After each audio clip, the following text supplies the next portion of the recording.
Want to know what some of the top billionaires have in common?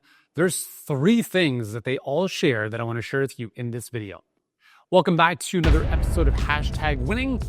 Uriel Kim here, CEO and founder of Healthpreneur, and I want to share the billionaire DNA with you. Over the past couple weeks, I've been devouring interviews and teachings from a lot of different billionaires.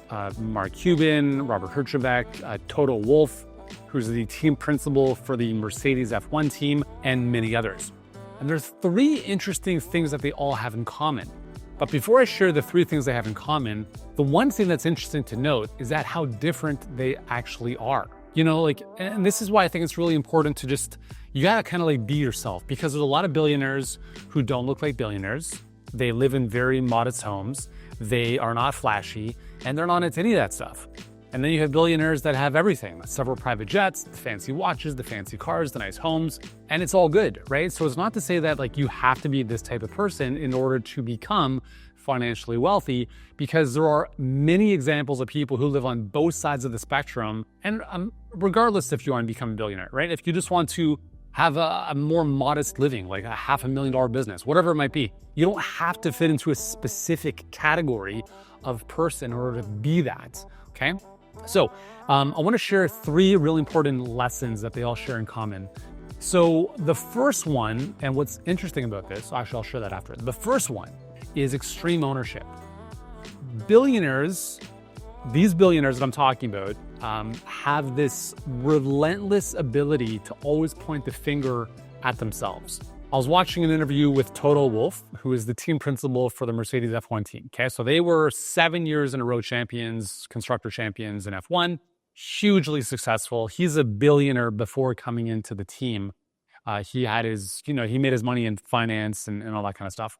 What was interesting about this interview was the number of times he pointed the finger back at himself. So this was an interview on the High Performance Podcast, which is based in the UK, and they interview a lot of top-level athletes and really successful people. And, the interviewer was asking Toto about, some of the things that they've had to adjust over the past couple of years because Mercedes hasn't been dominant in the past few years. Red Bull's taken over.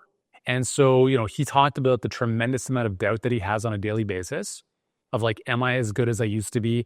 What can I do to get better? Where am I making mistakes? Where do I still have to grow? And this guy's in his I think he's in his early 60s or late 50s at this point.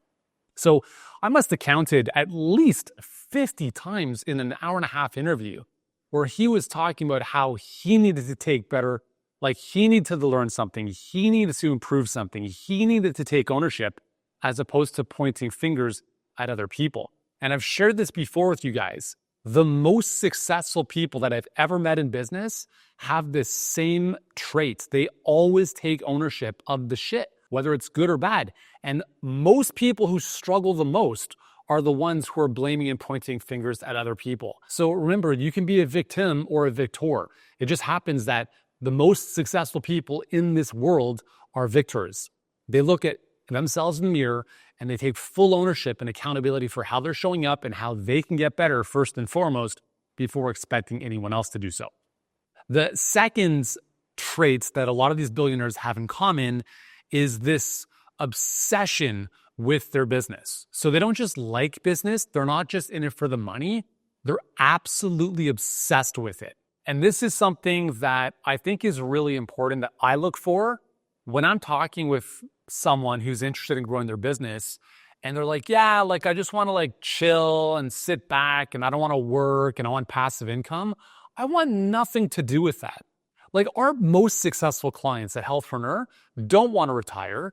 They want to work, but they just want to do work that lights them up. So it's not about doing less work. It's about doing less of the work that you hate doing. I'm absolutely obsessed with my business. I will never stop being obsessed. I told my wife many years ago, I'm hey, babe, this is never going to end, right? There will always be new things for me to figure out. There's always new and bigger problems for me to solve. And that's not going to stop. I will hang out by the beach for half a day, but please understand that while I'm sitting there, I'm thinking about my business. It's just the way that we're wired.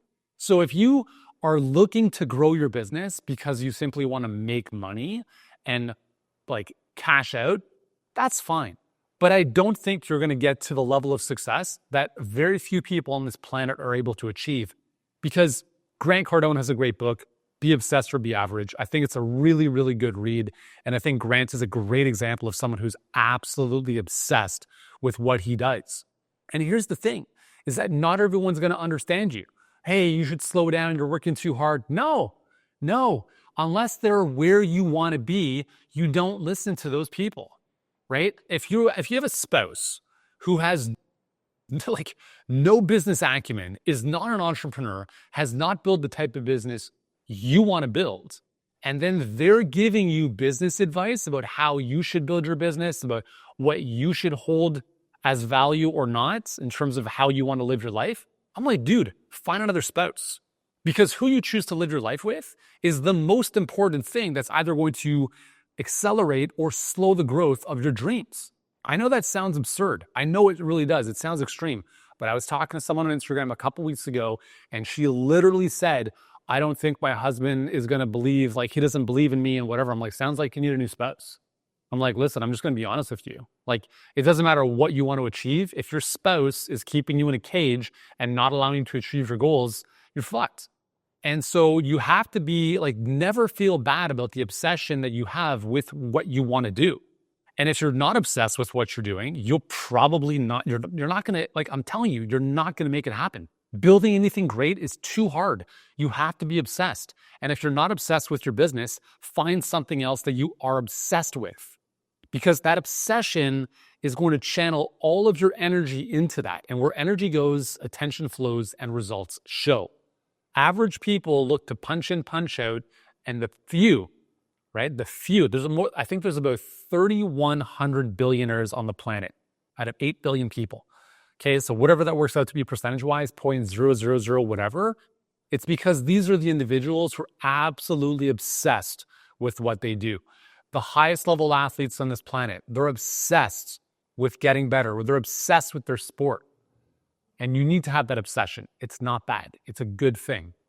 Third, the third trait that these billionaires all have in common is this insatiable desire to grow. They have this childlike curiosity where they're always looking to learn. They ask questions. They want to know about things. They're very fascinated by different things in life, whether it's the world itself or aspects of business or someone's background or how they got to where they are. And they're always willing to learn. So if you think about these three kind of factors, these traits, we talked about obsessed with their business, they take extreme ownership of their life, and they have this insatiable desire to grow. All three of those feed into each other. Because if you're not obsessed with your business, then why would you want to keep growing and learning? Like, they kind of go hand in hand. Like, if you're obsessed with your business, you're always learning and always looking to grow, and it never ends. And this is the thing too, is the most successful people I have personally met in my time are the most humble. Like, financially and all the markers of success, like, you're like, oh my God, this person's like super successful. And they almost appear self-deprecating and like they don't know anything. And I think that's a really important sign, unfortunately, that I do not see in those who struggle the most. So what I see is those who struggle in business and make little to no money think they have it all figured out, which I find so ironic because they have nothing figured out. And if hopefully you get something from this video, it's to look first and foremost in the mirror and ask yourself, well, if I have it all figured out, then like my life should be a lot better than it is. But it doesn't matter, because the reality is no matter how good your life is, you don't have it all figured out. No one does. You only have more of it figured out. And what successful people really ask themselves is not, I know that already. It's, how well am I doing this? How well do I know this? That's the difference. They look at mastery, not dabbling. A lot of people who struggle, they brush the surface and they're like, oh yeah, I've seen that before. No, that's fine. But it's not about learning new things necessarily. It's about being reminded of what's true and continually reinforcing the fundamentals. So this insatiable desire to grow is not necessarily learning new things all the time. It's not reading one new book every week. Maybe it's reading one book all the time, the same book over and over again. It's going 1 mile, it's going an inch wide and 1 mile deep to become a master in your craft. So this desire to want to grow is really, really important, because if you don't have a desire to grow, then you got to go, right? You're either growing or you're going. You're either growing or you're dying. And there are other people around you and behind you and beneath you who are going to supersede what you're doing because of their insatiable obsession with wanting to get better and wanting to grow. And so whether we're talking about Charlie Munger, Warren Buffett, Toto Wolff, like Mark Cuban, like any of these guys that I'm referring to, they all have these traits in common. And again, regardless of whether you want to be a billionaire or not, there's a lot of very, very simple things we can learn from people at the highest level of life. And if we look at taking extreme ownership of your life, so not pointing the finger at anyone else other than yourself, sadly, a very, very large percentage of people watching this video probably don't really live that. And I don't know about you, but I can tell you this from having worked with hundreds of thousands of humans, adults, over the past 20 years. It is absolutely shocking how many adult babies exist. I call it ABS, adult baby syndrome. We're essentially babies in adult clothing. And if you're not able to take ownership of your life, you are 100% fucked, and you will never get where you want to go. So at the very minimum, start there. Take responsibility for your life. I tell my kids all the time. As an example, we're driving to dinner last night, and my one son is wearing a watch, and the watch started getting some condensation in it. And I asked him, I'm like, well, maybe it's because you've been wearing the watch for like 2 years, and it's been in the pool and the ocean and all sorts of different conditions. And he's like, well, yeah, but Oscar. And then he said, I'm like, don't ever start a sentence with someone else's name if you're about to point the blame at them. And I shared this story with him. I said, the most successful people on this planet will never mention someone else's name except for their own. I'm like, you expect me and anyone else in this car to believe that you're going to wear this watch for 2 years every single day, but one time your brother, whatever, looked at it, that's the reason? This is how most adults show up in life. And don't be that person. So take extreme ownership for your results. Take responsibility for what you can and do your very best. Second is be okay with being obsessed, right? Because most people are average at best. This channel is helping you become the best entrepreneur you can possibly be. If you're a health practitioner, obviously that's who we cater to. But this specific series, #winning, is not #losing.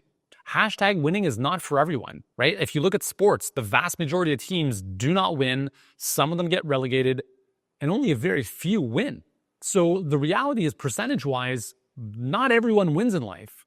But you have to be obsessed in order to become that. If you look at the best coaches, if you look at Pep Guardiola from Man City, he's obsessed. He's crazy. Like the people that have worked with him, the teams that he's built, a lot of the guys are like, the guy's crazy. Like he's, in a good way, he's a maniac because he's obsessed with the tiniest of details. And that's why he's arguably the best coach of all time. And then finally, we talked about this insatiable desire to grow, right? No matter how good you think you are, no matter how evolved you think you are, no matter how far ahead you are in terms of your learning, your business, whatever, there's always so much more to learn. Have an insatiable desire to grow. Be infinitely curious to want to continue learning. And the more you learn, the more you will earn. So those are the 3 billionaire traits I wanted to share with you today. Let me know which one of those resonates with you most in the description or the comments below. And the final thing I'll mention here, what's interesting about these traits, they coincide with the 3 core values of our company. Speed is king, which is a little bit different from what I mentioned. But the next 2, driven to grow and owner-like commitments. So it was just cool to see that the core values that we're building our whole company on, that we've had for the past several years, are very similar to the traits of the most successful people on this planet. So just something to think about. Anyways, let me know in the comments below. And remember, if you haven't done so already, subscribe to the channel. I've got hundreds of other videos to help you grow a thriving online health coaching business that helps a lot more people, including yourself. Here's what I learned about your business from the world's worst car. So we've been renting a car, and we're renting a car for a couple months while we're here. So we had a Dodge Journey, which was okay, but it was a 5-seater. We have 6 people in our family, right? Obvious issue.